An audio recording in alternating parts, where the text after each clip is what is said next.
We've had 32 episodes of the Dragon Ball Heroes promo anime since it began. I'm including the previous Dragon Ball Heroes and also Big Bang Mission.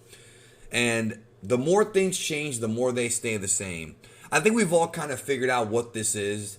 And if you haven't by now, I've talked about it on pretty much every review that I've done. And I wonder why Dragon Ball fans, including myself, why we still watch this. Now, in my case, I watch it because I want to watch it and do my review and tell y'all what I think.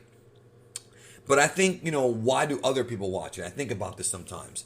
And I think one of the reasons is because I think people are dying for new Dragon Ball animation. I think this is why, besides just the Dragon Ball Super manga, which some people just don't even read, I think Dragon Ball fans want new animation. And right now, as of this recording, there's no Dragon Ball Super airing right now, and there's no Dragon Ball Super movie that's out or even being teased.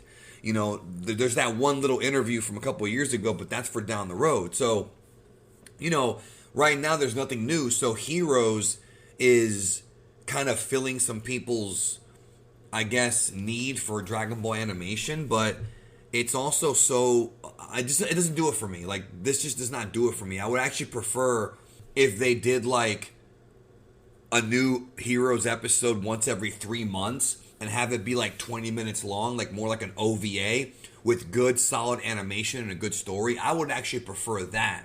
But that's not what this is. This is a promotion for a game that puts out new DLC content in the arcades of Japan every single month, and thus they have to make a new episode pretty much every single month. And again, for those of us here in the West, most people aren't even going to ever play this game. You might play the Switch version, but to play the actual arcade Dragon Ball Heroes, you have to go to Japan. You have to. There might be some way to emulate it, but you're not going to get the actual experience at all without the arcade. You can't, because it requires actual physical cards that you trade in Japan and whatnot.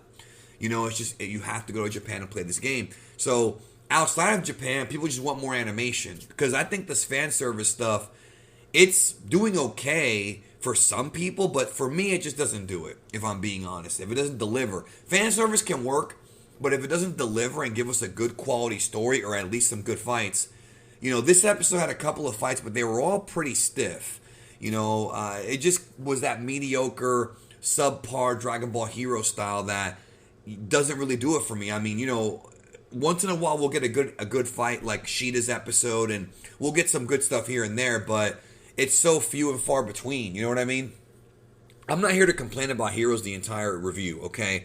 Because they did do some more fan service stuff here as well that I think some fans are going to like. For example, the return of Goku Black and the return of the Masked Saiyan, aka Bardock. Did a whole video on Masked Saiyans a couple years ago. And overall, they're continuing the storyline with Fu and his birth of a new universe. Broly came back and Super Saiyan Blue Vegetto fought him, but Super Saiyan 4 Vegetto, Limit Breaker, the Xeno Vegetto, I guess you can say, is still around. And he's going after Fu, and him and Fu have a fight here briefly. And Fu is basically at the apex of creating his own universe. Even though it's small, it's still his own new birth universe from the tree. And Vegetto, Xeno, wants to put a stop to it. Now, like I said, the early part of this fight in the first sort of half of this episode was really stiff and very boring. The second part was a bit better, like when Vegetto makes his little Keyblade move and Xeno and Fu blocks it. It looked good. There was a couple of still shots of art that looked pretty decent. But again, it's funny because when I review these Heroes episodes, it's like the reverse nitpick. I'm looking for things to like, little things here and there to like, because most of the stuff outside of what I liked is just not really too great. It's really not. I think we as Dragon Ball fans need to expect more. And you're always going to have somebody say, oh, you're always complaining. Well, I'm not always complaining. I love Dragon Ball. I'm one of the most positive guys when it comes to Dragon Ball on this YouTube platform. The modern stuff too, especially the older stuff. The older stuff is amazing, but the recent stuff, I'm super positive, but I'm not going to lie. I'm going to call a spade a spade. Heroes is, in my opinion, something that just doesn't resonate with me. And if you like it, great. Like, go for it. The games can be fun, I'm sure, but the animation being stiff, I think we deserve better. I think we as Dragon Ball fans need to have stuff like Dragon Ball Super Broly more often. I'm not saying every episode has to look that good or be movie quality, because that's impossible for an ongoing anime, even one like this. But a little bit better work, just a little bit, I would prefer that. Is that too much to ask? Come on. But that's not the only fight. We actually got a treat here. Another fight with two characters that never get the spotlight in Heroes, but I think that they should, because it's always Goku fighting or Vegeta or, characters that we know. Sometimes you'll get like Broly and Few. But we got Toa fighting, and I'm happy that Toa's fighting here. I like Toa from the games, Xenoverse, even the hero stuff I've seen. Toa is fighting with Rebel, because basically what's going on is the demon people are all split up, because, Toa's on Few's side, but Demigra has like his own sort of, intentions. And we actually see her in her demon god form doing techniques from the video games. And that was, again, I'm not a super huge fan of the games, but I do like the concepts and ideas. So whenever they incorporate some of it, it's cool to see. But it's just, fan service is nothing without a story, if you ask me. If they put more story into this, it'd be a lot better. And I've said that how many times now? Y'all know what I'm talking about. Like, to elaborate, Demigra and Rebel are very loyal to the Dark Demon Army, Mecha Kibuda and whatnot, which we've talked about in previous videos. If you don't know what I'm talking about, check out the Dragon Ball Heroes playlist I've done, because I've gone into the Dark Demon Empire and like that whole thing. Again, great ideas, but they could be executed better. And of course, Few wants to be the next Dark Lord, and they don't want that. So we have this like civil war of demons going on. And like I said, seeing Toa fight was cool. Now, we cut to Beerus's planet, and Vados and Whis are there, and they're talking about, like, how with this universe being made, there's a crack of time. And Vados asks Whis what this timeline's Goku and Vegeta, if they're doing okay after the Broly fight, which is basically the ones from, quote, Super. I don't want to say that, because it's like an alternate version of Super, but you get my drift, right? Because, but Whis pretty much figures out that they're doing okay. And what actually we find out is that Goku and Vegeta are in the new space-time. And Goku is the Capsule Corp of that time. This is getting weird. Goku's in the Capsule Corp version of that new time, that new space-time, that new universe. Because this new universe is not just like Universe 13, right? That's not what this is. It's a new space-time. It's a new timeline and a new universe simultaneously being created. Are y'all following me here? I'm trying my best to explain this, okay?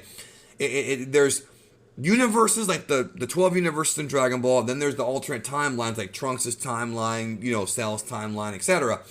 New space-time is separate from all that, which is like a new, quote, canon. Like, GT is a separate space-time. The movies are a separate space-time. Now do you get what I'm talking about? Man, I should do a whole video on this, shouldn't I? Really breaking things down, like, because it's heavy, as they would say in Back to the Future. And this is all going to lead into the next arc where Hearts does come back. I guess, I'm not sure if it's the same Hearts, but, the next episode will have Frieza and Cooler appearing in their golden forms. And, it's funny, we got teases of, like, Goku Black coming back in a new form for Heroes in the future. The Masked Saiyan, Bardock, and Frieza. So it's like they're trying to they're bringing back all the favorite characters of me, Seth the Programmer, and Chuck, right? That's what it seems like. But no, I'm just facetious when I say it. I'm not being serious.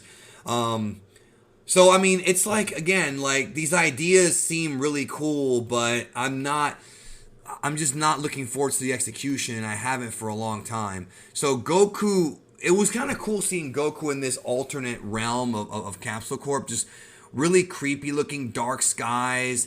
The new form for Hearts is going to be a new Heroes card.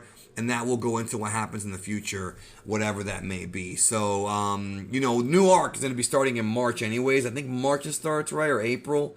We're already in March now, pretty much a couple of days away. So, I'll be covering it. I'll be giving you my thoughts. Again, I don't want to say it's a waste of time.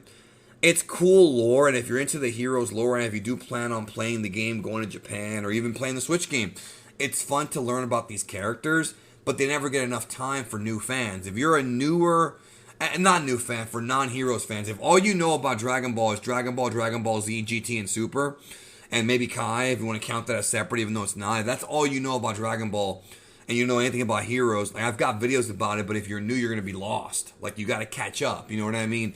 By learning who they are, because this show assumes you've been playing the game, and the reality is most of us haven't, so that's why I have a whole playlist dedicated to explaining these things.